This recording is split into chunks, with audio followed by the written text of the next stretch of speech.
Ang malakas na immune system ay mahalaga para makaiwas sa sakit. Ngunit alam mo bang may mga simpleng pagkain at gawain na makatutulong palakasin ang ating resistensya?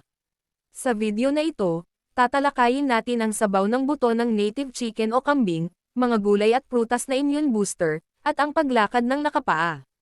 Part 1, Sabaw ng buto, bone broth. Ang pinakuloang buto ng native chicken o kambing ay may collagen at minerals na nakatutulong sa lakas ng katawan at kalusugan ng bituka. Kapag malusog ang bituka, mas malakas ang immune system. Paraan ng paghahanda. Una, hugasan mabuti ang mga buto. Ilagay sa kaserola at lagyan ng sapat na tubig. Pakuluan sa mahinang apoy sa loob ng 3 hanggang 6 na oras. Lagyan ng bawang, sibuyas, at luya. Timplahan ng kaunting asin. Inumin ang sabaw habang mainit, 1 tasa, 2 hanggang 3 beses sa 1 linggo. Part 2, Mga gulay na nakakalakas ng immune system.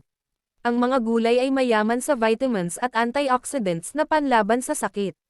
Mga gulay at paghahanda, malunggay, gawing sabaw o tsaa. Paraan, pakuluan ang dahon sa tubig ng 5 hanggang 10 minuto. Broccoli, pwedeng ice steam. Paraan, ice steam ng 3 hanggang 5 minuto para hindi mawala ang nutrients. Carrots, pwedeng pakuluan o gawing juice. Paraan, hiwain at pakuluan ng 5 minuto.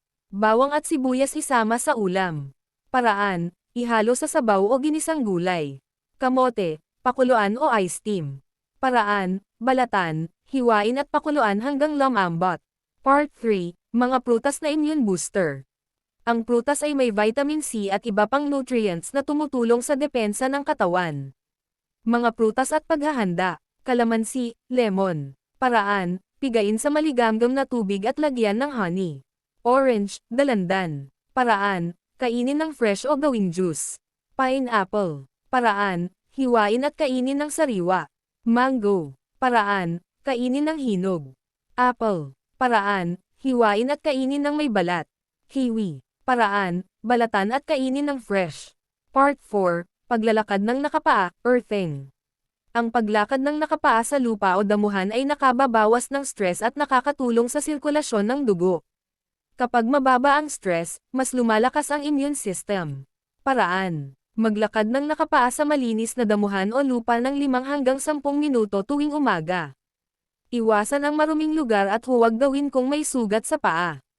Part 5, Paalala. Ang mga ito ay hindi gamot kundi natural na suporta sa kalusugan. Mas magiging epektibo ito kung sasabayan ng sapat na tulog, pag-inom ng maraming tubig, at tamang pagkain. Hindi kailangang mahal para alagaan ang kalusugan. Sa pamamagitan ng sabaw ng buto, gulay, prutas, at simpleng paglakad ng nakapaa, makatutulong tayong palakasin ang ating immune system sa natural na paraan.